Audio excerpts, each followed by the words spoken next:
ചെറിയ ഒരു കാര്യം പറഞ്ഞുകൊണ്ട് നമുക്ക് ദുആയിലേക്ക് കടക്കാം.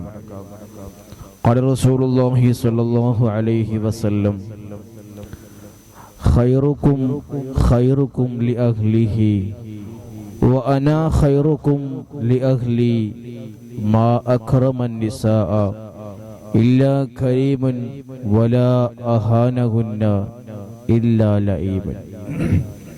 ഇബ്നു അസാകിർ റളിയല്ലാഹു അൻഹു റിപ്പോർട്ട് ചെയ്യുന്ന ഹദീസിൽ കാണാം, അഷ്റഫുൽ ഖൽഖ് റസൂലുള്ളാഹി സ്വല്ലല്ലാഹു അലൈഹി വസല്ലം തങ്ങൾ പറഞ്ഞു, നിങ്ങളിൽ ഉത്തമൻ തൻ്റെ ഭാര്യക്ക് ഉത്തമനാകുന്നു, ഞാൻ എൻ്റെ ഭാര്യക്ക് നല്ലവനാകുന്നു. മാന്യൻ മാത്രമേ ഭാര്യമാരെ ആദരിക്കൂ, നീചരായവർ മാത്രമേ അവർ നിന്ദിക്കുകയുള്ളൂ.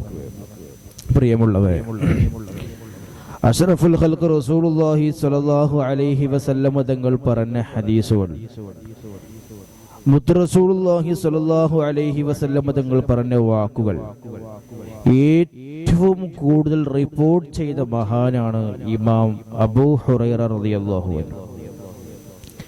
രണ്ടാമത് ചെയ്ത ഒരാളാണ് ആയിഷ റളിയല്ലാഹു അൻഹ. മുത്ത് റസൂലുള്ളാഹി സ്വല്ലല്ലാഹു അലൈഹി വസല്ലം തങ്ങളുടെയും കുടുംബത്തിന്റെയും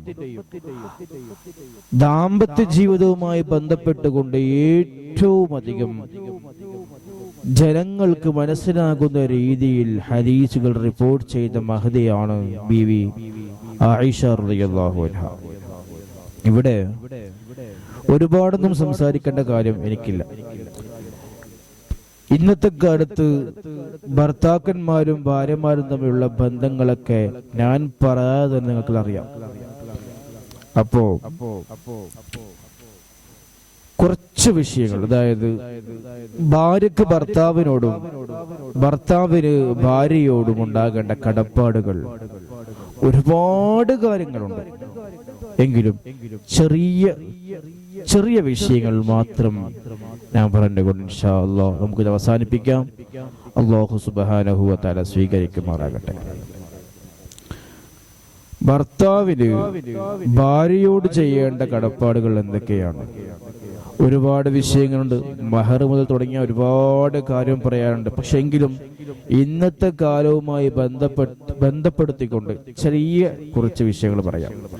ഒന്നാമത്തെ കാര്യം, ഇത് രണ്ടാളും ശ്രദ്ധിക്കേണ്ട കാര്യമാണ്, മാന്യമായ സംസാരം ഉണ്ടാവുക. ഏറ്റവും കൂടുതൽ പ്രശ്നങ്ങൾ ഉണ്ടാവുന്നത് നാവ് കൊണ്ടുള്ള വിപത്ത് കൊണ്ടാണ്. സംസാരിക്കുന്ന സമയത്ത് ഒരു മൃദുവായും മാന്യമായും സംസാരിക്കുക. മുത്ത് റസൂലുള്ളാഹി സ്വല്ലല്ലാഹു അലൈഹി വസല്ലം തങ്ങൾ ഒരിക്കലും തൻ്റെ ഭാര്യമാരോട് മോശമായിട്ട് പെരുമാറിയിട്ടില്ല, സംസാരിച്ചിട്ടില്ല എന്ന് മഹാന്മാർ പഠിപ്പിക്കുന്നുണ്ട്. എപ്പോഴും സംസാരം പരസ്പരം നന്നാക്കുക. ഒരിക്കലും അങ്ങോട്ടും ഇങ്ങോട്ടും ചീറ്റുന്ന അവസ്ഥ ഉണ്ടാകരുത്. ഒന്ന് പറഞ്ഞ് രണ്ടാമത്തെ കാര്യം എനിക്ക് വിജയിക്കണം എന്ന ധാരണയോടുകൂടി ഒരിക്കലും സംസാരിക്കരുത്. ഒരല്പം മാറി നിന്ന് കൊടുത്താൽ, അല്ലെങ്കിൽ ചില ആളുകൾക്ക് പല പ്രശ്നങ്ങളുണ്ടാകും. ഭർത്താക്കന്മാർക്ക് ഭർത്താക്കന്മാരായ പ്രശ്നങ്ങളുണ്ടാകും, ഭാര്യമാർക്ക് അവരുടേതായ പ്രശ്നങ്ങളുണ്ടാകും. മനുഷ്യന്മാരാണ് പ്രശ്നങ്ങളും പ്രയാസങ്ങളൊക്കെ ഉണ്ടാകും. പക്ഷെ പരസ്പരം സംസാരം കൊണ്ട്, നാവ് കൊണ്ട് വിപത്തുകൾ ഉണ്ടാക്കാതിരിക്കാൻ മാക്സിമം ശ്രമിക്കണം. അതിന് ചെയ്യേണ്ട കാര്യങ്ങളാണ് വിട്ടുകൊടുക്കുക, സാക്രിഫൈസ് ചെയ്യുക. എന്ത് കാര്യവും ആയിക്കോട്ടെ, പ്രശ്നമില്ല. വലിയ വിഷയം പറയുമ്പോൾ ചെറിയ സംസാരിക്കാന്നല്ലാതെ എല്ലാത്തിനും എനിക്ക് ജയിക്കണം എന്ന ധാരണയോടുകൂടി ഒരിക്കലും നമ്മൾ പരസ്പരം സംസാരിക്കാൻ പാടില്ല. രണ്ടാമത്തെ കാര്യം, ഇത് ഭർത്താവിന്റെ ഉത്തരവാദിത്വമാണ്. തൻ്റെ ഭാര്യക്ക് കൃത്യമായ ഭക്ഷണവും വസ്ത്രവും തൻ്റെ സാമ്പത്തിക ശേഷി അനുസരിച്ച് കൊടുക്കുക. വിവാഹം കഴിക്കുന്ന സമയത്ത് ഇദ്ദേഹം ഇത്രമാത്രം സാമ്പത്തികമുള്ള ആളാണ്, ഇത്രമാത്രം കഴിവുള്ള ആളാണ് എന്ന് പറഞ്ഞുകൊണ്ട് കല്യാണം കഴിക്കുന്നു. പിന്നീട് അദ്ദേഹത്തിന് എന്തെങ്കിലും സാമ്പത്തിക പ്രശ്നങ്ങളോ പ്രയാസങ്ങളോ ഒക്കെ ഉണ്ടാകുമ്പോൾ, നിങ്ങൾ കെട്ടുമ്പോൾ അങ്ങനെയല്ലേ, ഇപ്പം ഇങ്ങനെയൊന്നും തരാത്തെ എന്ന് ചോദിക്കരുത്. എപ്പോഴും ഭാര്യ ഭർത്താവിന്റെ വസ്ത്രവും ഭർത്താവ് ഭാര്യയുടെ വസ്ത്രമാണ് അഷ്റഫുൽ ഖൽഖ് റസൂലുള്ളാഹി സ്വല്ലല്ലാഹു അലൈഹി വസല്ലം തങ്ങൾ പറഞ്ഞിട്ടുണ്ട്. ഏറ്റവും സുന്ദരമായ രീതിയിൽ നമ്മളെ ഒരു ഭാര്യ അടുത്തേക്ക് വരുന്ന സമയത്ത് സന്തോഷിക്കുന്ന ഭർത്താവ് ഉണ്ടാവുക, ഭർത്താവ് വീട്ടിലേക്ക് വരുമ്പോൾ കാണുമ്പോൾ തന്നെ മനസ്സിന് സന്തോഷമുണ്ടാവുന്ന ഭാര്യ ഉണ്ടാവുക. എന്നാൽ തന്നെ ഈ കാലത്ത് അത്രമാത്രം സന്തോഷം തന്നെയാണ്. അള്ളാഹു കാത്ത് രക്ഷിക്കുമാറാകട്ടെ. മൂന്നാമത്തെ കാര്യം പറയുന്നു, സങ്കടങ്ങളിൽ കൂടെ നിൽക്കുക. അതായത് ഭാര്യമാർക്കൊക്കെ മാനസികമായ പ്രശ്നങ്ങളും ബുദ്ധിമുട്ടുകളൊക്കെ ഉണ്ടാകും. ചിലപ്പം പീരീഡ് സമയത്തുള്ള ബുദ്ധിമുട്ടുകൾ ഉണ്ടാകും, അല്ലെങ്കിൽ ഗർഭിണിയാകുന്ന സമയത്ത് പ്രശ്നങ്ങൾ ഉണ്ടാകും, അല്ലെങ്കിൽ വേറെന്തെങ്കിലും പ്രയാസങ്ങൾ ഉണ്ടാകുന്ന സമയങ്ങളുണ്ടാകും. അതേപോലെ ഭർത്താക്കന്മാർക്ക് ആ പ്രശ്നങ്ങൾ ഉണ്ടാകും. ജോലി സമയത്തുള്ള പ്രശ്നങ്ങൾ ഉണ്ടാകും, സാമ്പത്തിക പ്രശ്നങ്ങൾ ഉണ്ടാകും, അല്ലെങ്കിൽ ശാരീരിക പ്രശ്നങ്ങൾ. ഇതൊക്കെ സർവ്വസാധാരണമാണ്, ദുനിയവിയായ വിഷയങ്ങളാണ് ഇതൊക്കെ. അപ്പൊ ഈ കാര്യങ്ങളൊക്കെ ഉണ്ടാകുമ്പോൾ, സങ്കടങ്ങൾ ഉണ്ടാകുമ്പോൾ ഒരു തണലാവുക, ഒന്ന് കൂട്ടിപ്പിടിച്ചുകൊണ്ട് എന്താണ് വിഷയം എന്ന് ചോദിക്കാനുള്ള മനസ്സുണ്ടാവുക. ഒന്ന് പറഞ്ഞ് രണ്ടാമത്തേതിന് പിന്നെ നിങ്ങളെ കൊണ്ടൊന്നും പറ്റൂല, നിങ്ങളെ കൊണ്ടൊന്നും ആവൂല, നിന്നെ കൊണ്ടൊന്നും പറ്റൂല, അങ്ങനെ അങ്ങോട്ടും മോശമായി സംസാരം. ഇതൊക്കെ ഞാൻ ആദ്യം പറഞ്ഞ കാര്യാട്ടോ, സംസാരത്തിന്റെ ഭാഗം. സങ്കടങ്ങൾ ഉണ്ടാകുമ്പോൾ നമ്മളെപ്പോഴും കൂടെ നിൽക്കുന്നതാണ് ഏറ്റവും വലിയ സന്തോഷം. പിന്നെ നാലാമത്തെ കാര്യം പറയുന്നു, വീട്ടു ജോലികളിൽ പങ്കുചേരുക. വീട്ടിൽ ഭാര്യയും ഭർത്താവും മാത്രമാണെന്നുണ്ടെങ്കിൽ ഒന്ന് ഹെൽപ്പ് ചെയ്യുക, സഹായിക്കുക. ചിലപ്പോൾ സാമ്പത്തികമായിട്ട് ഒരു വീട് നോക്കാൻ പറ്റിയ ഒരു പെണ്ണുങ്ങളെ വെക്കാൻ ചിലപ്പോൾ ചാൻസ് ഉണ്ടാവില്ല. ആ ചാൻസ് ഇല്ലാത്ത സമയങ്ങളാണെങ്കിലും അല്ലെങ്കിലും ഒരു റൂം വൃത്തിയാക്കാനെങ്കിലും കൂടുക.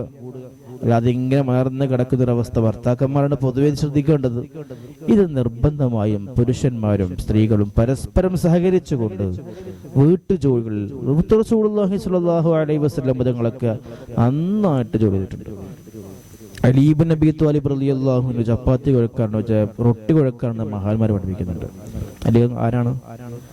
യുദ്ധത്തിന് പോകുന്ന വലിയ പോരാളിയാണ്. മുത്ത് റസൂലുള്ളാഹി ആരാണ്? അത്രത്തോളം വലുതായവരൊന്നും ഈ ലോകത്ത് ഇപ്പൊ ജീവിക്കുന്നില്ലല്ലോ, ഇല്ല. അപ്പൊ എല്ലാവർക്കും എന്ത് ചെയ്യാൻ പറ്റും? പരസ്പരം സഹകരിക്കാനും സഹായിക്കാനൊക്കെ പറ്റും. പിന്നെ അഞ്ചാമത്തെ കാര്യങ്ങളാണ് രഹസ്യങ്ങൾ കാത്തു സൂക്ഷിക്കുക. ഭാര്യ ഭർത്താക്കന്മാർക്കിടയിൽ ഒരുപാട് രഹസ്യങ്ങൾ ഉണ്ടാകും. ഒരു കാരണവശാലും എന്റെ ഭാര്യയുടെ മിസ്റ്റേക്ക് മറ്റൊരു സ്ത്രീയോടോ പുരുഷനോടോ ഞാൻ പറയാൻ പാടില്ല. ഭർത്താവിനുണ്ട് മിസ്റ്റേക്കുകൾ ഒരുപാടുണ്ടാകും, അതൊന്നും പുറത്ത് പോയി കൊട്ടിഘോഷിക്കാൻ പാടില്ല. എന്തെങ്കിലും മിസ്റ്റേക്കുകളോ കുഴപ്പങ്ങളോ പ്രശ്നങ്ങളോ എന്തെങ്കിലും കുറവുകളൊക്കെ ഉണ്ടാകും, മനുഷ്യന്മാരാണ്. ആ കുറവുകളൊക്കെ മനസ്സിലാക്കി പരസ്പരം സ്നേഹിക്കാൻ വേണ്ടി ശ്രമിക്കണം. ഒരിക്കലും മറ്റുള്ളവരുടെ മുന്നിൽ ഒരു കാരണവശാലും രഹസ്യങ്ങൾ പുറത്ത്, പ്രത്യേകിച്ച് ബെഡ്റൂം രഹസ്യങ്ങൾ ഒരിക്കലും പുറത്ത് പറയരുത്. അയാൾക്ക് ഈ സ്വഭാവമുണ്ട്, അയാൾക്ക് ഇങ്ങനെയുണ്ട്, അയാളെ ശരീരഘടന എങ്ങനെയാണ്, ആ പെണ്ണിന്റെ ശരീരഘടന എങ്ങനെയാണ്, ഒരിക്കലും പറയരുത്. നല്ലോണം ശ്രദ്ധിക്കേണ്ട കാര്യം. ഇതൊന്നും ഞാൻ നിങ്ങളോട് പറയേണ്ട ആവശ്യമില്ല. പരസ്പരം സ്നേഹിക്കുന്നവരാണെങ്കിൽ ഒരിക്കലും അത് പറയാനുള്ള മനസ്സൊരിക്കലും ഉണ്ടാവൂലല്ലോ. പിന്നെ ആറാമത്തെ കാര്യം ആത്മീയമായ ഉയർച്ച. പരസ്പരം നിസ്കരിക്കാൻ വേണ്ടിയിട്ടും നോമ്പെടുക്കാൻ വേണ്ടിയിട്ടും അല്ലെങ്കിൽ പരസ്പരം സ്വലാത്ത് ചൊല്ലാൻ വേണ്ടി അങ്ങോട്ടും ഇങ്ങോട്ടും ഉപദേശിക്കുക. അതൊരു അടിയും ബഹളം ആവരുത്. സാധിക്കുന്നത് മാക്സിമം ജമാഅത്തായിട്ട് നിസ്കരിക്കാൻ വേണ്ടി മാക്സിമം ശ്രമിക്കുക. അല്ലെങ്കിൽ ഓരോ പരസ്പരം മന്ത്രിച്ചു കൊടുക്കുക. അല്ലെ, ഏതെങ്കിലും സൂറത്തൊക്കെ ഓതി വെറുതെ മന്ത്രിച്ചു കൊടുത്തു. നിങ്ങള് ഭർത്താവ് എന്നിട്ട് തിരുവയ്യ ഭയങ്കര തലവേദനത്തിൽ കിടക്കാണ്, നിങ്ങളെ പോയിട്ടുണ്ടാക്കട്ടെ, സ്ത്രീകളെ പോയിട്ടുണ്ടാക്കട്ടെ, ഒന്ന് നെറ്റിമൊരു ഫാത്തിഹ കോതി ഇഷ്വി അല്ലാഹു തന്നെ മൂപ്പരിങ്ങനെ നോക്കുക, എന്താ റബ്ബിന് സംഭവിച്ചപ്പോ, അല്ലെ? അപ്പൊ അത് ചെയ്തു കൊടുത്തു നോക്ക്. അങ്ങനെ വ്യത്യസ്തമായ കാര്യങ്ങൾ ചെയ്യും. എല്ലാ ദിവസവും ഒരുപോലെ ആവരുത്. നമ്മളെ കൊണ്ടാകുന്ന രീതിയിൽ സ്നേഹപ്രകടനങ്ങൾ കാണിക്കുക. അത് വെറുതെ പ്രകടിപ്പിക്കാൻ മാത്രമല്ല, മനസ്സിന്റെ അകത്തും ഉണ്ടാവണം. പിന്നെ ഏഴാമത്തെ കാര്യം ഗിഫ്റ്റ് കൊടുക്കുക. പരസ്പരം ചെറിയ ചെറിയ ഗിഫ്റ്റുകൾ കൊടുക്കുക. ഗിഫ്റ്റ് കൊടുക്കുക എന്ന് പറഞ്ഞാൽ ഐഫോൺ 70 Pro Max ആണ് നിർബന്ധമായിട്ടും വേണം എന്നൊന്നും ചിന്തിക്കരുത്. നല്ലൊരു ഭാര്യയാണെങ്കിൽ, സദ്വൃത്തയായ ഭാര്യയാണെങ്കിൽ, ഭർത്താവിന് അങ്ങേയറ്റം സ്നേഹിക്കുന്ന ഭാര്യയാണെങ്കിൽ ഒരു നഖംപട്ടി കൊടുത്താൽ പോലും, നഖക്കട്ടർ കൊടുത്താൽ പോലും അത് സന്തോഷത്തോടെ സ്വീകരിക്കും. അയ്യേ ഇതായിരിക്കാൻ വേണ്ടി എന്ന് പറഞ്ഞുകൊണ്ട് അത് മോശമായി തള്ളുന്ന അവസ്ഥയൊക്കെ ഉണ്ടാവും. അദ്ദേഹം എന്ത് കൊണ്ടുവന്നാലും സ്നേഹത്തോടെ സ്വീകരിക്കുക.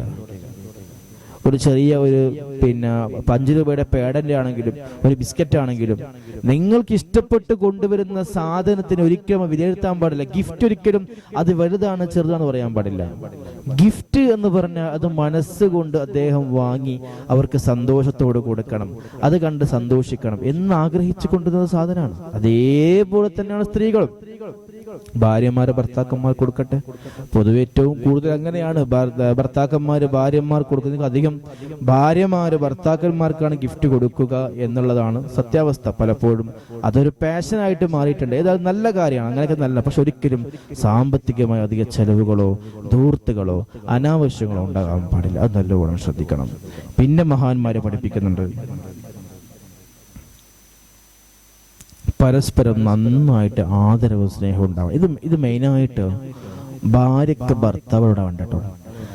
ആദരവും പരസ്പരം നല്ല സ്നേഹം ഉണ്ടാവണം. പരസ്പരം വേണം, പക്ഷെ നന്നായിട്ട് ബഹുമാനം കൊടുക്കാൻ സാധിക്കണം ഭർത്താവിന്. ബഹുമാനപ്പെട്ട ഇമാം ഷാഫിഈ റളിയല്ലാഹു അൻഹു സയ്യിദന്മാരായ സ്ത്രീകളെ, ബീവിമാരെ സാധാരണക്കാർ വിവാഹം കഴിക്കുന്നത് അത്ര നല്ലതല്ല എന്ന് പറഞ്ഞിട്ടുണ്ട്. അതിന് കാരണം എന്താ? അത് പറയുന്ന കാര്യം, ഒരിക്കലും ബീവിയായ ഒരു സ്ത്രീയെ സാധാരണക്കാരനായ ഒരാൾക്ക് കല്യാണം കഴിച്ചു കൊടുത്താൽ അദ്ദേഹത്തെ ബഹുമാനിക്കാനും ചിലപ്പോൾ എന്താവണമെന്നില്ല, പറ്റണമെന്നില്ല. അതേപോലെ തന്നെ സാധാരണക്കാരനായ ഒരു പുരുഷൻ അല്ലെങ്കിൽ ഒരു സയ്യിദായ ഒരു പുരുഷൻ സാധാരണക്കാരിയായ ഒരു പെൺകുട്ടി വിവാഹം ചെയ്താൽ കുഴപ്പമൊന്നുമില്ല. പക്ഷെ അവർക്ക് ജനിക്കുന്ന മക്കളാരായിരിക്കും? സയ്യിദമാരായിരിക്കും. ഒരു പക്ഷേ ചിലപ്പോൾ എന്ത് ചെയ്യേണ്ടി വരും? മക്കളെ പോലും ബഹുമാനിക്കേണ്ട അവസ്ഥ ഉണ്ടാവാം. കാരണം സയ്യിദന്മാരാണ്, തങ്ങന്മാരാണ്. അപ്പൊ എന്താ അവർക്ക് കൊടുക്കേണ്ട മഹത്വം കൊടുത്തേ മതിയാകുള്ളൂ. അപ്പൊ ഭാര്യക്ക് പോലും ഭർത്താവിനോട് ചിലപ്പോൾ ചെറിയ രീതിയിലേക്ക് തട്ടുമുട്ടൊക്കെ വേണ്ടി വരുമല്ലോ. അത് പൊതുവെയുള്ള സംഭവമാണ്. അപ്പോ ഭർത്താവ് സയ്യിദാണെങ്കിൽ അവരോട് മോശമായിട്ട് പെരുമാറാൻ പറ്റൂല. ഭർത്താവ് സയ്യിദാണെങ്കിലും അല്ലെങ്കിലും നമ്മൾ ശ്രദ്ധിക്കേണ്ട കാര്യം, ഒരു കാരണവശാലും പരസ്പരം സ്നേഹവും, എന്ത് പ്രണയം, നിങ്ങൾ മനസ്സിലുണ്ടോ? പ്രണയിച്ച് വിവാഹം കഴിക്കുന്നവര് പോലും ആഗ്രഹിക്കുന്നത് എന്റെ പെണ്ണ് എന്നെ ഒരല്പമെങ്കിലും ബഹുമാനിക്കണം എന്ന് തന്നെയാണ്, ഒരു സംശയവും വേണ്ട. അപ്പൊ അത് ചെറിയ രീതിയിൽ ബഹുമാനം കൊടുക്കാനുള്ള മനസ്സ് സ്ത്രീകൾക്കും ഉണ്ടാകണം. അങ്ങോട്ട് ചെറിയ രീതിയിൽ അവൾക്ക് അവരുടേതായ ഇഷ്ടങ്ങളും അവരുടേതായ എന്തൊക്കെ ഉദ്ദേശങ്ങളൊക്കെ വകവെച്ചു കൊടുക്കാനുള്ള മനസ്സ് ഭർത്താവിനും ഉണ്ടാവണം. പിന്നെ പറയുന്നു, വിശ്വസ്തത, പൂർണ്ണമായും വിശ്വസ്തത ഉണ്ടാവുക. അങ്ങോട്ട് നോക്ക്, ഫോൺ നോക്കുമ്പോൾ എന്തോ ഉണ്ടല്ലോ, എന്തോ ഉണ്ടല്ലോ, തമാശക്കാണെങ്കിൽ പോലും ശ്രദ്ധിക്കണം. ഒരിക്കലും മനസ്സിൽ എന്തുണ്ടാകാൻ പാടില്ല. ഇബ്ലീസ് ഇടയ്ക്ക് കയറി കളയും. ഇബ്ലീസിന്റെ മെയിൻ പരിപാടി എന്താ അറിയോ? എന്തോ ഒരു ചാൻസ് ഉണ്ട് കേട്ടാ, എന്നാ പിന്നെ നടന്ന് കയറി നോക്കാം. കയറി നോക്കിയാൽ ഒരു ചാൻസ്, ഏതോ ഒരു സംഭവം, ഏതോ ഒരു ചാറ്റിന്റെ വിഷയം, അത് പിടിച്ചിട്ട് അങ്ങനെ കയറിയാൽ ആക്കത്തി മനസ്സിൽ എപ്പോഴും ഇടങ്ങാറുണ്ടാക്കിയിട്ട് നശിപ്പിച്ച് കളയുന്ന സിസ്റ്റം. നല്ലോണം ശ്രദ്ധിക്കണം. പിന്നെ പറയുന്നു, അനുസരണ ഉണ്ടാവുക. അള്ളാഹുവിന്റെ കൽപ്പനയ്ക്ക് വിരുദ്ധമല്ലാത്ത കാര്യങ്ങൾ ഭർത്താവിനെ അനുസരിക്കണം. അള്ളാഹു നിസ്കരിക്കണ്ട എന്ന് പറഞ്ഞാൽ കേൾക്കേണ്ട ആവശ്യമൊന്നുമില്ല. അല്ലെങ്കിൽ നീ ഇന്ന് നോമ്പെടുക്കണ്ട കേട്ടോ, കേൾക്കേണ്ട ആവശ്യമൊന്നുമില്ല. അല്ലെങ്കിൽ അള്ളാഹു ചെയ്യണമെന്ന് പറഞ്ഞ കാര്യങ്ങൾ നീ ചെയ്യരുത് എന്ന് പറഞ്ഞാൽ ചെയ്യേണ്ടതില്ല. മറിച്ച് അള്ളാഹു സുബ്ഹാനഹു വ തആല ഇഷ്ടമുള്ള കാര്യങ്ങൾ നിങ്ങളോട് ചെയ്യൂ എന്ന് നിങ്ങളുടെ ഭർത്താവ് പറഞ്ഞാൽ നിങ്ങൾ ചെയ്യേണ്ട കാര്യം, അൽഹംദുലില്ലാഹ്, എന്നെ നല്ലത് പറയാൻ വേണ്ടി പ്രേരിപ്പിച്ചല്ലോ, അത് അപ്പം തന്നെ ദേഷ്യം പിടിച്ച നിങ്ങളെ പണിയെടുത്താൽ മതി, നിങ്ങൾ എന്റെ പണിയെടുക്കുന്നത് പറയരുത്. ഒരിക്കലും അങ്ങനെയുള്ള ദുസ്വഭാവം നമ്മുടെ ഭാഗത്തുണ്ടാകാൻ പാടില്ല. ഒരു കാര്യം പറയുമ്പോൾ ചെറിയ രീതിയിൽ അനുസരിക്കുക നല്ല കാര്യമാണ്. അതൊക്കെ ചെറിയ സാഹചര്യമാണ്. ഇത് നമുക്ക് പറ്റുന്നില്ല, നമുക്ക് പറ്റാത്ത സമയമാണ്, നമ്മൾ വലിയ പ്രയാസത്തിലാണ്, വേദന കൊണ്ട് സഹിക്കുന്ന സമയമാണ്. ഇയാൾ പറയുമ്പോൾ ചിലപ്പോൾ നമുക്ക് എന്താണെന്നില്ല, എന്താണ് പറയുന്നത്, ഈ സമയത്ത് എങ്ങനെ പറയും എന്ന് നമ്മൾ തിരിച്ചു പറയുന്നതിന് പകരം ലളിതമായി മൃദുലമായി കൊണ്ട് പറയാം, എനിക്ക് ഇന്നാളെന്ന വലിയൊരു വേദനയുണ്ട്, കുറച്ച് സമയം ഞാൻ എന്തായിക്കോട്ടെ ഒന്ന് കിടന്നോട്ടെ എന്ന് സന്തോഷത്തോട് പറയുമ്പോൾ ഒരിക്കലും നല്ല ഭർത്താക്കന്മാര് അത് പറ്റൂല, ഇപ്പൊ എണീക്കെന്ന് പറയൂല. കുറച്ച് നിസ്കരിക്കണേ, എന്താവരുത്, ഖളായി പോവരുത് എന്ന് പറയുന്ന ഭർത്താക്കന്മാരുണ്ടാകും. അപ്പൊ അത് നല്ല രീതിയിൽ അങ്ങോട്ടും ഇങ്ങോട്ടും സംസാരിക്കുക. പിന്നെയോ ക്ഷമയും മിതത്വം ഉണ്ടാവുക. പരസ്പരം നല്ലോണം ക്ഷമിക്കാം. നല്ലോണം ക്ഷമിക്കുക, ഭൂമിയോളം ക്ഷമിക്കുക. കാരണം നല്ല പ്രശ്നങ്ങളുണ്ടാവും കുടുംബത്തിന്റെ ഇടയിൽ, പ്രശ്നങ്ങളും പ്രയാസങ്ങളും ചിലപ്പം ഭാര്യമാർ തമ്മിലുണ്ടാവും, ചിലപ്പോ പിന്നെ ഭർത്താവിന്റെ ഉപ്പ, ഭർത്താവിന്റെ ഉമ്മ, ഭർത്താവ് നാത്തൂന്മാർ, അങ്ങനെ ഭാര്യന്റെ കുടുംബക്കാർ, ഭാര്യന്റെ ഉമ്മ, ഭാര്യന്റെ ഉപ്പ, ഇങ്ങനെ ഭാര്യന്റെ പെങ്ങന്മാർ, ഏട്ടന്മാർ, എല്ലാ പ്രശ്നം ഉണ്ടാവും. ഈ പ്രശ്നങ്ങൾക്കിടയിലൊക്കെ ഏറ്റവും വലിയ സന്തോഷം എന്താ അറിയോ? ആ ഭാര്യ ഭർത്താക്കന്മാർക്കിടയിലുള്ള ഒരു ക്ലോസ് ഉണ്ട്, ഒരു നല്ലൊരു ബന്ധമുണ്ട്. അതാണ് ഞാൻ എന്ത് പ്രയാസത്തിൽപ്പെട്ടാലും, ഞാൻ വീഴുന്ന സമയത്തും എൻ്റെ ഭാര്യ എന്നെ പിടിക്കും, അല്ലെങ്കിൽ എൻ്റെ ഭർത്താവ് എന്നെ പിടിക്കും എന്ന് വിശ്വാസമുള്ള ഒരാൾക്ക് എന്തുണ്ടാവൂല? പേടിയുണ്ടാവൂല. എന്ത് സംഭവിച്ചാലും പേടിക്കേണ്ട ആവശ്യമില്ല. കാരണം എൻ്റെ ഏറ്റവും വലിയ അടുത്ത് നിൽക്കുന്ന ആരാണ്? എൻ്റെ ഭാര്യയാണ്, അല്ലെങ്കിൽ എൻ്റെ ഭർത്താവാണ്. അത് നല്ലോണം ശ്രദ്ധിക്കണം പരസ്പരം. പിന്നെ മിതത്വം ഉണ്ടാവുക. മിതത്വം വെച്ചാൽ ഒരു ഷോപ്പിങ്ങിനൊക്കെ പോകുമ്പോൾ ആ ഷോപ്പ് മൊത്തമായിട്ട് വാങ്ങാതെ കുറച്ച് വാങ്ങാം. പൈസ ഉണ്ട്, ആ കാർഡ് കയ്യിലുണ്ട്, ഒരൊറ്റ വലി അതൊക്കരുത്, ഒന്നും ചെയ്യരുത്. ആവശ്യമുള്ള സാധനം മാത്രം വാങ്ങുക. ഒരു ഹോട്ടലിൽ പോയി കഴിഞ്ഞാൽ മെനു നോക്കിയിട്ട് ഇതിൽ ഏറ്റവും വിലയുള്ള ഫുഡ് ഏതാ? അപ്പോ ചിലപ്പോ എന്റെ ഭർത്താവ് റിച്ചാ, അല്ല പറയേണ്ടത്. ഏറ്റവും നല്ല ഫുഡ് കഴിക്കുന്നതുകൊണ്ട് കുഴപ്പമില്ല, ഏറ്റവും വിലയുള്ളത് മാത്രം നല്ലതാണ് ചിന്തിക്കരുത്. വിലയുള്ള സാധനം നല്ല സാധനമാണെന്ന് ധാരണയായിരിക്കുന്നുണ്ട്, അങ്ങനെ ചിന്തിക്കരുത്. അപ്പോൾ ശ്രദ്ധിക്കുക. പിന്നെയാണ് സുന്ദരിയായിരിക്കുക, അല്ലെങ്കിൽ സുന്ദരന്മാരായിരിക്കുക. എല്ലാവരും സുന്ദരിമാരൊക്കെ തന്നെയാണ്. എന്നാലും ഭർത്താവ് അടുത്തേക്ക് വരുമ്പോൾ ഒരു നല്ല വൃത്തിയായി സുഗന്ധമൊക്കെ പുരട്ടി കണ്ട് സന്തോഷിക്കുന്ന ഒരു ഭാര്യയാവുക. അതേപോലെ തന്നെ ഭർത്താവ് വീട്ടിലേക്കെല്ലാം വരുമ്പോൾ ഒന്നും വേണ്ട, ജോലിയൊക്കെ കഴിഞ്ഞ് വരുന്നതായിരിക്കും, നല്ല വിയർത്തിട്ടും ക്ഷീണിച്ചൊക്കെ വരുന്നതായിരിക്കും. എങ്കിലും ഒരു അത്ര കയ്യിൽ പിടിച്ചാലേ, ജസ്റ്റ് വീട്ടിൽ കയറുമൊന്ന് തേച്ചിട്ട് കയറിയാല് എന്താ സ്മെല്ല് അല്ലേ? അങ്ങനെയാണ് നല്ല ഭാര്യമാരും നല്ല ഭർത്താക്കന്മാർക്കും സ്വന്തം വിയർപ്പ് പോലും അത്ര പോലെയാണ്, അത് സംശയമൊന്നുമില്ല.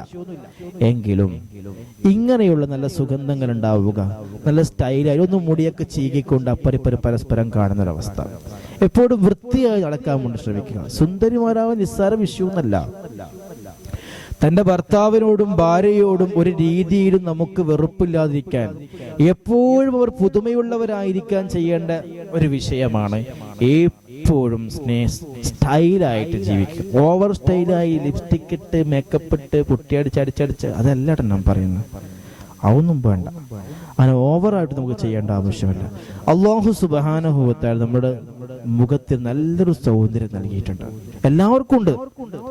ആ സൗന്ദര്യം കണ്ടുകൊണ്ടാണ് നിങ്ങളുടെ ഭർത്താവ് നിങ്ങളെ സ്വീകരിച്ചത്.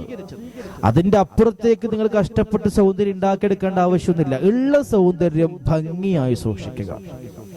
പിന്നെ മഹാന്മാര് പറയുന്നു, ഒരുപാട് വിഷയം ലേറ്റ് ആയിട്ടുണ്ട്, ഒരു 2 കാര്യം സ്റ്റോപ്പ് ചെയ്യാണ്. വീട്ടുകാരെ പരിഗണിക്കുക.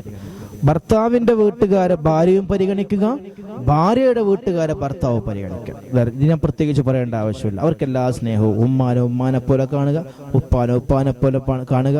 പിന്നെ ശ്രദ്ധിക്കേണ്ട കാര്യം, ഒരു കാരണവശാലും എന്താവരുത്, ഭർത്താവിന്റെ സഹോദരൻ ഒരിക്കലും ഭാര്യയ്ക്ക് കാണാൻ പറ്റൂല. എന്റെ അനുജനെയോ ഏട്ടനെയോ ആർക്ക് കാണാൻ പാടില്ല, എന്റെ ഭാര്യക്ക് കാണാൻ പറ്റൂല. അതെന്താ അങ്ങനെ? അത് കസിനല്ലേ, അത് കസിനെ പോലെയല്ലേ? ഒന്നുമല്ല, കസിനും കുസിനൊക്കെ വേറെ.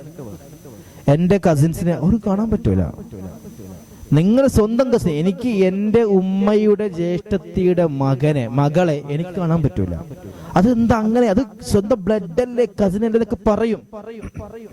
ഇസ്ലാം കാണാൻ പറ്റില്ല എന്ന് പറഞ്ഞത് അത് കൃത്യമായ എല്ലാ രീതിയിലും കാണാൻ പറ്റില്ല, അത് തൊടാൻ പറ്റൂല, അല്ലെങ്കിൽ അവരെ വിവാഹം കഴിക്കാൻ പറ്റും. അതുകൊണ്ട് ഇങ്ങനെ ചെയ്യാൻ പാടില്ല. പിന്നെ കാണാൻ പറ്റുന്ന വിഭാഗം എന്താ? അതൊക്കെ ഒരുപാട് പറയണം. മുലകുടി ബന്ധവും വിഷയങ്ങളൊക്കെ ബന്ധപ്പെട്ട ഒരുപാട് കാര്യങ്ങളുണ്ട്. ആരൊക്കെയാ കാണാൻ പറ്റാത്തത്, ആരെല്ലാം കാണാൻ പറ്റുന്നത്? നമുക്കത് ബന്ധത്തിന്റെ അങ്ങേയറ്റമായാലും ബന്ധത്തിന്റെ എങ്ങേയറ്റമായാലും ഇസ്ലാം പറയുന്ന കാര്യങ്ങളെ അത് ഹറാമിനെ ഹലാലാക്കിയും ഹലാലിനെ ഹറാമാക്കിയും ജീവിക്കാൻ പറ്റും എന്നാരും വിചാരിക്കരുത്, ഒരിക്കലും ചെയ്യരുത്. നമ്മുടെ നന്മക്ക് വേണ്ടിയിട്ടാണ് നമ്മോട് പല കാര്യവും പറഞ്ഞത്. ഇപ്പൊ എന്റെ ഭാര്യന്റെ അനുജത്തി ഞാൻ കാണാൻ പറ്റുമോ? പറ്റൂല. ബഹുമാനപ്പെട്ട മുഹിമ്മാത്തിന്റെ പ്രസിഡന്റ് ത്വാഹിറുൽ അഹ്ദൽ തങ്ങൾ, ഞാനന്ന് മുഹിമ്മാത്തിൽ പഠിക്കുന്ന സമയത്ത് ബഹുമാനപ്പെട്ട ത്വാഹിറുൽ അഹ്ദൽ തങ്ങൾ ഇതുവരെ തന്റെ അനുജൻ ഹസനുൽ അഹ്ദൽ തങ്ങളെ ഭാര്യയെ കണ്ടിട്ടില്ല എന്ന് നമ്മൾ അവിടെ ഇങ്ങനെ പറയാറുണ്ട്. ഉസ്താദുമാരൊക്കെ എത്രയോ വർഷം ഒരുമിച്ച് ജീവിച്ച മനുഷ്യന്മാരാണ്. എന്നിട്ട് പോലും ഒരുപാട് പറയാനുണ്ട്, അത് പറഞ്ഞാൽ തീരൂല. ഏതായാലും ഈ വിഷയം നല്ലോണം ശ്രദ്ധിക്കണം. പിന്നെ വീട്ടുകാരെ പരിഗണിക്കുമ്പോൾ എന്താ ചെയ്യേണ്ടത്? മറ കൊണ്ട് പരിഗണിക്കണം. പല രീതിയിലും അവർക്ക് ചെയ്യാൻ പറ്റുകയൊക്കെ ചെയ്യും എന്ന് വിചാരിച്ച് ഓടി മറയണമെന്നല്ല, ഒരു മറ എപ്പോഴും ഉണ്ടാവണം. പിന്നെ അവസാനം പറയുന്നു, അനുവാദം ചോദിക്കുക. എപ്പോഴും ഒരു പരസ്പര അനുവാദം ചോദിക്കുക. ഇപ്പൊ ഞാൻ പുറത്തേക്ക് പോകുമ്പോൾ ഞാൻ ഭർത്താവാണ്, ഞാൻ അവിടെ പറയേണ്ട ആവശ്യമില്ല എന്നല്ല ചിന്തിക്കേണ്ടത്. ഭാര്യയോട് പറയാ, എനിക്കൊന്ന് പുറത്തു പോകാണ്ട്, എനിക്ക് എന്തെങ്കിലും ആവശ്യമുണ്ടോ, അത് നിനക്ക് വരണോ, എനിക്ക് വാങ്ങിക്കൊണ്ടുവരണോ? അത് നല്ലൊരു ഭർത്താവിന്റെ അടയാളാണ്. ഒരു പെണ്ണിന് പുറത്തേക്ക് പോകണം, പെണ്ണ് പുറത്തു പോകുമ്പോ ഭർത്താവ് വീട്ടിലില്ല, അയാൾ എന്തായാലും വരാൻ വൈകുന്നേരം ഒന്ന് പോയി വരാം എന്ന് ചിന്തിക്കരുത്. ആ പോകുന്ന സമയത്ത് ഒന്ന് വിളിക്കാൻ, ഞാനിതാ ഒന്ന് പുറത്തേക്ക് പൊക്കോട്ടെ. അപ്പൊ എന്താ കാര്യം? ആൾ ചോദിക്കും, പുതിയാപ്പിള ചോദിക്കും, സർവ്വസാധാരണ. അപ്പൊ ഇങ്ങനെ പെട്ടെന്ന് വരൂലേ, ആയിക്കോട്ടെ പോയി വരും. ആരെങ്കിലും കൂടെ ഉണ്ടോ? ആരെങ്കിലും കൂടെ പോണേ, ഒറ്റയ്ക്ക് പോരുത്. ഇങ്ങനെയൊക്കെ പൊതുവെ എന്തുണ്ടാവുകയുള്ളൂ? നല്ല ഭർത്താക്കന്മാരുടെ ഭാഗത്തുനിന്നുള്ള ഒരു റിപ്ലൈ. ചില ഭാര്യമാരോട് ഇപ്പം പോണ്ട എന്നൊരു ഭർത്താവ് പറയുന്നുണ്ടെങ്കിൽ അത് എന്താണ് കാരണം നോക്കണം. നമ്മൾ പുറത്തു പോയി കഴിഞ്ഞാൽ, ഒരു സ്ത്രീ പുറത്തു പോയി കഴിഞ്ഞാൽ അയാൾക്ക് വലിയ ബുദ്ധിമുട്ടും പ്രയാസങ്ങളൊക്കെ ഉണ്ടാകുന്ന പ്രവർത്തനങ്ങളുണ്ടോ എങ്കിൽ ഭർത്താവ് സമ്മതിക്കൂല. അങ്ങനെ ഇല്ലാതിരിക്കണം. അവർക്ക് വലിയ ബുദ്ധിമുട്ടുണ്ടാകാൻ പാടില്ല. അല്ലെങ്കിൽ സ്വന്തമായിട്ടൊരു കാര്യം ചെയ്യുമ്പോൾ ഇറങ്ങിപ്പോകുന്ന സമയത്ത് അത് അയാൾക്കും കൂടി ഉപകാരം ഉണ്ടാകുന്ന കാര്യമാണ് എന്ന വിശ്വാസം അയാൾക്ക് ഉണ്ടാക്കി കൊടുക്കണം. വിഷയം പറഞ്ഞ് മനസ്സിലാവുണ്ടല്ലോ. പരസ്പരം അങ്ങനെ തന്നെയാണ്. ഭർത്താവ് അങ്ങനെ തന്നെ, തോന്നുമ്പോ പോവാ, തോന്നുമ്പോ വരാ. ഇവരോട് പറയുകയും വേണ്ട, അത് ഞാൻ ഭർത്താവല്ലേ, എനിക്ക് സമ്മതം ചോദിക്കേണ്ട ആവശ്യം. അങ്ങനെയല്ല. ഒരു പരസ്പരം, എനിക്ക് ഇപ്പൊ പുറത്തു പോകേണ്ട ഒരു ആവശ്യമുണ്ട്, എനിക്ക് എന്തെങ്കിലും ആവശ്യമുണ്ടോ, ഞാൻ അവിടെ നിൽക്കേണ്ടതുണ്ടോ, ഞാൻ എന്തെങ്കിലും ഹെൽപ്പ് ചെയ്യേണ്ടതുണ്ടോ, എനിക്ക് പുറത്തു പോകുന്നു പരാതി, അത് ചോദിക്കുന്നത് നല്ലതാണ്. അതൊക്കെ അത്രമാത്രം സന്തോഷം ഉണ്ടാകുന്ന കാര്യങ്ങളാണ്. അപ്പൊ ഒരു ചെറിയ എന്ത് ചോദിക്കുക, ഇന്ന് പുറത്തേക്ക് പോയിക്കോട്ടെ, ഞാൻ പോയി വരട്ടെ എന്ന് ചോദിക്കാനുള്ള മനസ്സ് ഭർത്താവിനും ഉണ്ടാവണം, ഭാര്യക്കും ഉണ്ടാവണം. ഇതിന്റെയൊക്കെ പുറമെ 3 കാര്യങ്ങൾ കൂടി പറയാണ്. വിട്ടുവീഴ്ച നല്ലോണം ഉണ്ടാവണം. പിന്നെ കുറ്റപ്പെടുത്തൽ പൂർണ്ണമായിട്ടും ഒഴിവാക്കണം. പിന്നെ നന്നായിട്ട് പരസ്പരം ദുആ ചെയ്യണം. ഈ 3 കാര്യം പ്രത്യേകിച്ച് പറയേണ്ട ആവശ്യമില്ല. ഇതിന്റെ ഇൻഷാ അല്ലാഹ് ഇതിനെക്കുറിച്ച് നമുക്ക് മറ്റൊരു ക്ലാസ്സിൽ വിശദമായിട്ട് പറയാം. ഇങ്ങനെ അപ്പുറം ഇപ്പുറം കുറ്റപ്പെടുത്താം, നിങ്ങൾ അങ്ങനല്ലേ, ഞാൻ ഇങ്ങനല്ലേ, നിങ്ങൾ ഉമ്മ അങ്ങനല്ലേ, നിങ്ങൾ ഉപ്പ അങ്ങനല്ലേ എന്നൊക്കെ പറഞ്ഞിട്ട് അങ്ങനെ അങ്ങോട്ടും കുറ്റപ്പെടുത്തും. പിന്നെ ഒരു രീതിയിലും സാക്രിഫൈസ് ചെയ്യൂല. നേരത്തെ ഫസ്റ്റ് ഞാൻ പറഞ്ഞ വിഷയം. പിന്നെ നന്നായിട്ട് ദുആക്ക.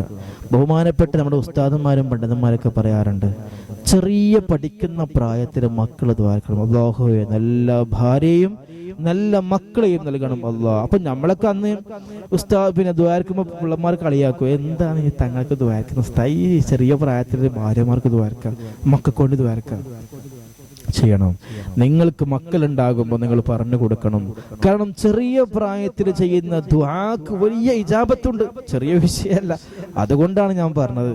ഇൻഷാ അല്ലാഹ് അല്ലാഹു സുബ്ഹാനഹു വ തആല നല്ല രീതിയിലുള്ള കുടുംബജീവിതം മുന്നോട്ട് കൊണ്ടുപോകാനുള്ള തൗഫീഖ് അല്ലാഹു നമുക്കെല്ലാം നൽകി അനുഗ്രഹിക്കുമാറാകട്ടെ. വലിയൊരു തൗഫീഖാണ്. സന്തോഷമായി ജീവിക്കുന്ന ഒരുപാട് സ്ത്രീകളും പുരുഷന്മാരും ഭാര്യ ഭർത്താക്കന്മാരുണ്ട്. മക്കൾ അപ്പൊ ചിലപ്പോൾ അതൊരു കുട്ടിയായ കുറച്ച് സ്നേഹം കുറയും കേട്ടോ. അപ്പൊ 2 കുട്ടിയായപ്പോൾ നല്ലോണം കുറയും. 3-4 പിന്നെ പറയാണ്ട്, കുറച്ചിലോട് കുറച്ചില്ല, 4 പിന്നെ സ്നേഹം ഉണ്ടാവൂല. എന്നും ചിന്തിക്കുന്നു വേണ്ട.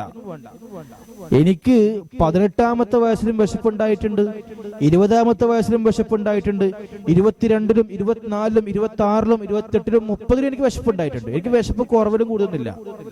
അന്ന് ഞാൻ തിന്നു, ഇന്ന് ഞാനേ തിന്നു. അപ്പൊ ഞാൻ ചിന്തിച്ചന്ന്, എനിക്കിപ്പം 18-ാമത്തെ വയസ്സിൽ നല്ലോണം വിശപ്പുണ്ടായി, 30-ാമത്തെ വയസ്സിൽ നമുക്ക് വിശപ്പുണ്ടാവൂല എന്നാണോ? അല്ല. അതേപോലെ സ്നേഹം, ഇപ്പൊ സ്നേഹമുണ്ട്, കുറച്ചു നേരം സ്നേഹം കുറയും കേട്ടാ. ആരോട് പറയാ? ഭാര്യയോട് പറയാ. ഭാര്യ ഭർത്താവ് പറയാ, ഇപ്പൊ നിങ്ങളോട് എനിക്ക് ഭയങ്കര സ്നേഹമാണ്, പക്ഷെ കുട്ടിയായി കഴിഞ്ഞാൽ സ്നേഹം ഉണ്ടാവില്ല കേട്ടാ. എന്താ അങ്ങനെ? അങ്ങനെയൊന്നുമില്ല. സ്നേഹം എന്ന് പറയുന്ന കാര്യം മനസ്സിന്റെ ഉള്ളിലുണ്ടാകുന്ന ഒരു വിഷം പോലെയാണ്. അതങ്ങനെ ഉള്ളിൽ കയറി കഴിഞ്ഞാൽ പിന്നെ അത് മതിയാകും. അത് ഇഞ്ചക്ട് ചെയ്ത് കഴിഞ്ഞാൽ പിന്നെ നമുക്കത് അവരില്ലാതെ നമുക്ക് പറ്റൂല. അത് അത് മനുഷ്യന്മാർ തമ്മിലൊരു ഭയങ്കരമായൊരു ബന്ധമാണത്. അത് ശരീരം മുഴുവനും. വിഷമെന്ന് പറയുന്ന കാര്യം മോശമായി പറഞ്ഞതല്ല കേട്ടോ. ഒരു വിഷം തീണ്ടിക്കഴിഞ്ഞാൽ ബ്ലഡും നമ്മുടെ എല്ലാം ശരീരത്തിന്റെ തല മുതൽ കാല് വരെ എല്ലാ സ്ഥലങ്ങളിലും എന്തുണ്ടാകും? വിഷം ബാധിക്കും. അതേപോലെ സുന്ദരമായ സ്നേഹം അതങ്ങനെയാണ്. പരസ്പരം നല്ല സ്നേഹം ഉണ്ടാവുക, നല്ല ഐക്യം ഉണ്ടാവുക, നല്ല ഇഷ്ടം ഉണ്ടാവുക. ഏറ്റവും സുന്ദരമായ അഷ്റഫുൽ ഖൽഖ് റസൂലുള്ളാഹി സ്വല്ലല്ലാഹു അലൈഹി വസല്ലം തങ്ങളുടെയും ആയിഷ ബീവിയുടെ ഒക്കെ ഖദീജ ബീവിന്റെ ഒക്കെ ഏറ്റവും ടോപ്പായിട്ട് ഇവരുടെ ചരിത്രം അവിടെയാണ്. ഖദീജ ബീവി റളിയല്ലാഹു അൻഹ വഫാത്താകുന്ന സമയത്താണ് മുത്ത് റസൂലുള്ളാഹി സ്വല്ലല്ലാഹു അലൈഹി വസല്ലം തങ്ങൾ ഏറ്റവും അധികം പൊട്ടിക്കരഞ്ഞത്. അതേപോലെ തന്നെയാണ് അലി ഇബ്നു അബീ ത്വാലിബ് റളിയല്ലാഹു അൻഹുവിന്റെയും ഫാത്തിമ ബീവിയുടെയും ചരിത്രം. ഫാത്തിമ വഫാത്തായ സമയത്ത് അലിയാർ തങ്ങൾ എത്രമാത്രം വലിയ കവിയായിരുന്നു. അലിയാർ തങ്ങൾ എന്തൊക്കെ സംഭവം പറഞ്ഞിട്ടുണ്ട്. അവരൊരുപാട് കാലം അവർക്ക് ജീവിക്കാൻ പറ്റിയിട്ടില്ല. പക്ഷെ ആ ഉള്ള കാലത്ത് അവർ സന്തോഷമായി ജീവിച്ചിട്ടുണ്ട്. ഫാത്തിമ വഫാത്താകുന്ന സമയത്ത് ചെറുപ്പക്കാരിയാണല്ലോ. അലിയാർ തങ്ങൾ എപ്പോഴും ദ്വാരക്കൽ എപ്പോഴും പറയാറുണ്ട്, അത്രേ വഫാത്തതിനു ശേഷം, ഫാത്തിമ നീയില്ലാത്ത ദുനിയാവ് എത്രയോ സങ്കടകരമാണ്. ഇവിടെ ഇനിയും ഒരുപാട് കാലം ഞാൻ ജീവിക്കേണ്ടി വരുമോ? നീയില്ലാതെ ഞാൻ ഒറ്റയ്ക്ക് ജീവിക്കേണ്ടി വരുമോ എന്ന് ഞാൻ ഭയപ്പെടുന്നു ഫാത്തിമ എന്ന് അലി ഇബ്നു അബീ ത്വാലിബ് റളിയല്ലാഹു അൻഹു പലപ്പോഴും ഇങ്ങനെ പറയാറുണ്ട് എന്ന് മഹാന്മാർ പഠിപ്പിക്കുന്നുണ്ട്. എന്തോ ഒരു സ്നേഹമായിരുന്നു. അലി ഇബ്നു അബീ ത്വാലിബ് റളിയല്ലാഹു അൻഹു ഫാത്തിമ ബീവി റളിയല്ലാഹു അൻഹയുടെ മയ്യത്തെടുത്ത് കൊണ്ട് കബറിൽ വെച്ചിട്ട് പറഞ്ഞു, ഖബറിനോട് പറയുന്നൊരു വാക്കുണ്ട്, ഇത് എന്റെ ഫാത്തിമയാണ്. ഖബറേ, നീ ഇവളെ നല്ലോണം ശ്രദ്ധിക്കണം, വേദനിപ്പിക്കരുത്, സങ്കടപ്പെടുത്തരുത്. എന്റെ ജീവിതത്തിൽ ഞാൻ ഒരു അംശം പോലും എന്റെ ഫാത്തിമയെ സങ്കടപ്പെടുത്തിയിട്ടില്ല, വേദനിപ്പിച്ചിട്ടില്ല. ഒരു സംസാരം കൊണ്ടോ നോട്ടം കൊണ്ടോ ഇരുത്തം കൊണ്ടോ ചെയ്തി കൊണ്ടോ എന്റെ ഫാത്തിമയെ ഒരു അംശം പോലും ഞാൻ വേദനിപ്പിച്ചിട്ടില്ല എന്ന് പറയാനുള്ള ധൈര്യം നമുക്ക് മുമ്പ് കടന്നുപോയ വില്ലാളികളും പോരാളിയുമായ അലി ഇബ്നു അബീ ത്വാലിബ് റളിയല്ലാഹു അൻഹു ഉണ്ടെങ്കിലോ, എന്റെ പ്രിയമുള്ളവരെ, ഈ ദുനിയാവിലെ അംശം പോലും വിലയില്ലാത്ത, അല്ലെങ്കിൽ ഒരു കാര്യം പോലും ചെയ്യാത്ത, ഒരു നന്മ പോലും ഇല്ലാത്ത, ഒരു കൃത്യമായ ഒരു നന്മ പോലും ചെയ്യാത്ത നമുക്ക് നമ്മുടെ ഭാര്യമാരെയും ഭാര്യമാർക്ക് ഭർത്താക്കന്മാരെയും എന്തുകൊണ്ട് സ്നേഹിച്ചുകൂടാ? ഈഗോ എടുത്തുകൊണ്ട്, അഹങ്കാരം തലക്ക് പിടിച്ചുകൊണ്ട്, അനാവശ്യമായ ചിന്ത പിടിച്ചുകൊണ്ട്, അപ്പുറത്തും ഇപ്പുറത്തും ആര് ജയിക്കണമെന്ന ചിന്തയോടുകൂടി ജീവിക്കുമ്പോഴാണ് കുടുംബത്തിൽ പ്രശ്നങ്ങൾ ഉണ്ടാവുന്നത് എന്ന് നമ്മൾ കൃത്യമായി മനസ്സിലാക്കണം.